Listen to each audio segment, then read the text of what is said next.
Hey everyone, welcome to Sweetcast. It's Clint. We're gonna have a look at my coffee table again and do some talking. I There's a lot of things I like about this format. A lot of things because it's actually fun to kind of like look through comics when we're talking about comics as opposed to looking at a computer screen.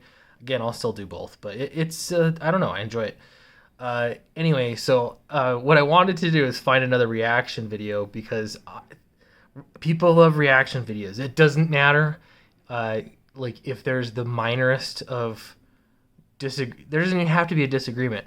The fact that you're reacting to anybody else's content is immediately more interesting, at least to the algorithm. So I'm going to look out for those more frequently. They work. Anyway, but what I want to talk about is the Emperor's new clothes. You remember that story? The Emperor's really naked. Everyone has to pretend like he's got beautiful clothes on, and essentially it's overrated comics, or maybe you can underrate comics because of your initial perception. So I want to talk about that. Before we get into it, though, guys, first I'm going to show you this Fatal. This is what I have to show right now. But guys, I can tell you Charlie has been making massive progress on line art. I just saw some more line art that he's working on, and I'm very happy with what I'm seeing. Obviously, he does great work. If you haven't backed it, check it out. It's on Indiegogo. Yeah, someone was telling me you don't talk about Fatal enough, and I thought you're right. And that's just part of, I guess, I got a lot of things going on, but Fatal is still alive. It's still making progress, and in fact, in recent days, it's been making more progress than it has in quite a while. So this is definitely something to be excited about. Downcast issue number 2 through Alterna is coming out soon. Check it out if you want to follow along with the Alterna issues, single issues, very affordable. AlternaAccess.com, and I'll also have some signed versions available on my website. And Downcast Volume 3, the trade paperback. We're working on it, guys. I'm going to get the thing shipped out one way or another. I'm not making promises exactly at times, but yeah, appreciate everyone's support. We're gonna make it happen. All right, so I'm just gonna show off a couple things here while we're talking. But so let's imagine for a moment. Have you ever gotten to sit down to read a comic book and everyone has pumped it up to be such a great book? Like, really, this is amazing. Everyone has to read this book. So then you sit down to read it and you find yourself searching for the genius. I remember this is when I read V for Vendetta. That is exactly how I felt. I read through it and I kept thinking, what's the deeper meaning here? What is the genius of V for Vendetta? And because of that, I'm finding things and sort of applying this genius to what he's writing, what Alan Moore's writing. At the same time, I can get a comic book and find out, oh, hey, I picked this up, at a convention. There were some indie guys selling this at a table in front of my local comic shop.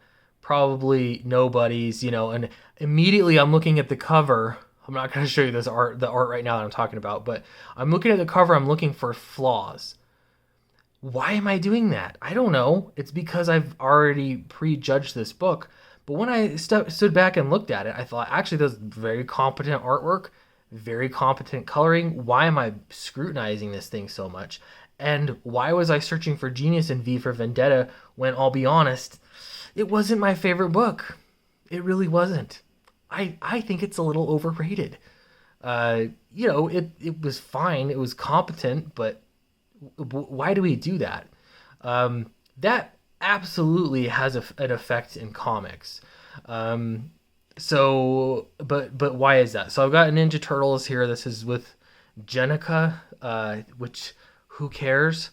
Why do I have this? 1, because I love Ninja Turtles. 2, because this cover was done by Matt Weldon. It's no surprise that I love his artwork. He did a great job of putting all 4 Ninja Turtles that you care about on the front. And then there's Jenica on the back side, even though it's a Jenica number 1.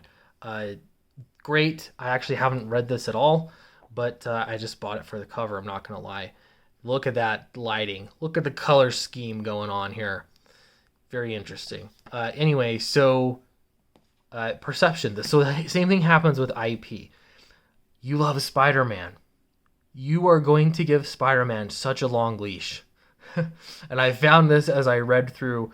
I was realizing that most of the Spider-Man books that I've read were from Dan Slott, and because of reading all that Dan Slott material, I don't know.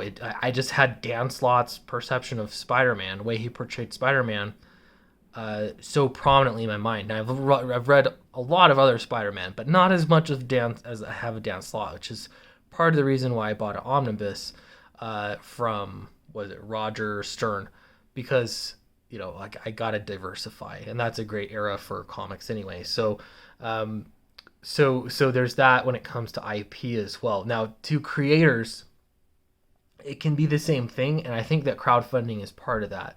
I have come across and talked to many professional comic book professionals. They work in comics, artists, writers, and they've asked about crowdfunding, and you get into this trap of analyzing. Why did this book do so well? I don't understand.